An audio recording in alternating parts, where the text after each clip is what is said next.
Alright, so this is vlog number 2, and this vlog is based off what I um, had to learn and read in our second OD, which online discussion, um, which is narrative a timed narrative writing assignment where we had to reflect on the RPC essay specifically about Benjamin Barber, William Lutz, Roland Barthes, Solil, Solil Ho, Virginia Postrel,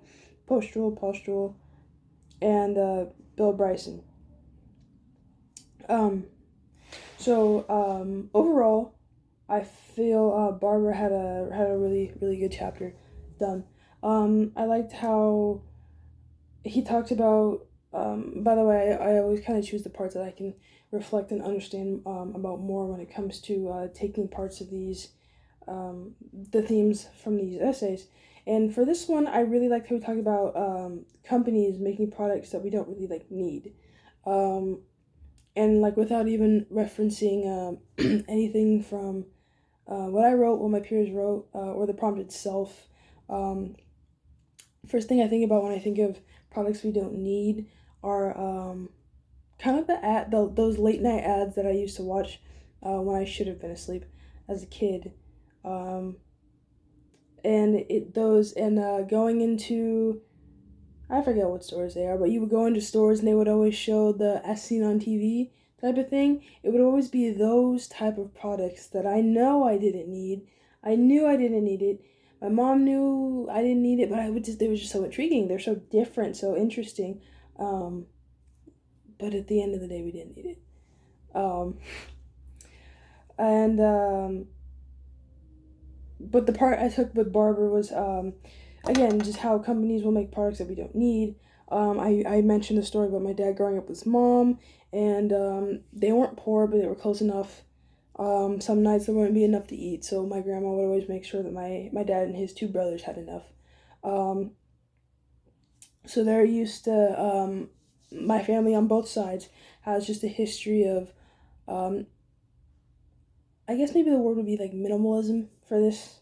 Only having what they need, not anything else. They also didn't have the luxury to have anything else, but at least they prioritized what they needed. Um, and my grandma was able to avoid the whole consumerism level thing. She still does. She only has things she needs, and that's kind of my dad. My dad is more better off. He's more much more wealthy than he was when he was a kid. Obviously, he has a job, he has a house, he has kids, um, stable job. He's a police officer, um, and he doesn't even really buy things if we don't need it. He's also just cheap in general, but I feel like that helps in this situation. Um, and for Lutz, it was also another really good chapter. I wasn't really surprised, honestly, too much to read about how weasel words were used so wisely.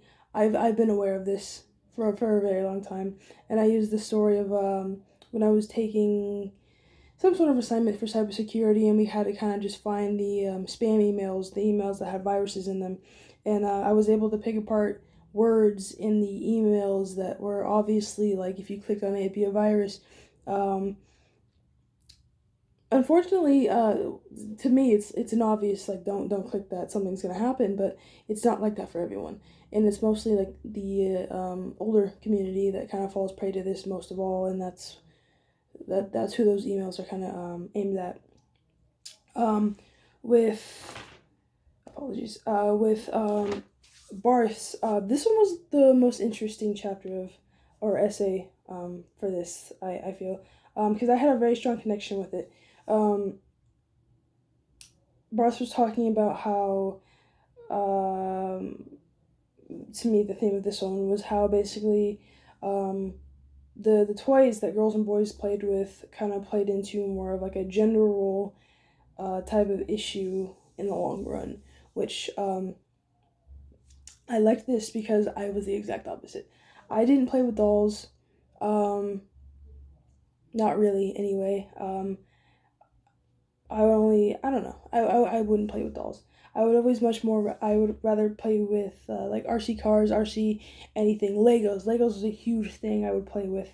Um, I liked action figures. I liked having, a little figurine of something I liked because it's just like I like this and it's right here. Like I enjoyed it. A lot of my girlfriends would play with dolls when they were smaller. Me and my cousins, they're all boys. We're all very close. They had more of like RC cars, Legos, action figures, and stuff like that. I grew up to be an engineer. I'm gonna graduate as an engineer versus something involving cars or building. And by building, I mean like maybe like mechanically or like construction. I don't mean like coding type of building, compiling stuff like that. So overall, probably my favorite chapter was by Barths in this whole situation. Oh God, Solil Ho. I have no idea what it's like to be an immigrant. I don't think anyone in my family was either, but it was still a really good read because I got to kind of get insight on something I didn't understand initially. Um, and I see it though. I do see it every day.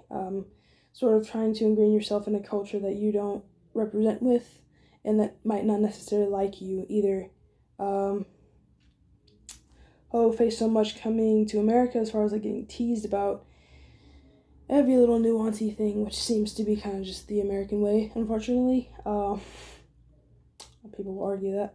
Um, but I liked it. It was very interesting, and I like that I can get insight into something I didn't really understand too much. For postural,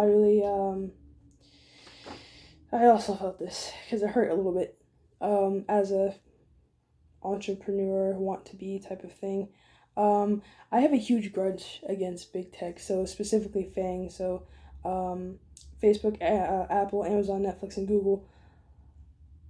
Although I have a current job opportunity at Google and it's pulling out my heartstrings because I just want them to be better. Um,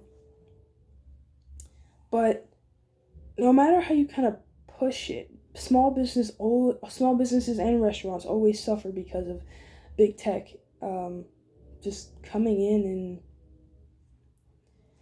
making deals so low that like smaller businesses can't really afford. And I hate seeing that. I hate seeing people's creativity kind of just be, stifled because this big business wants to come in and just, it's all about money. So make money. Um, Overall, still a good read.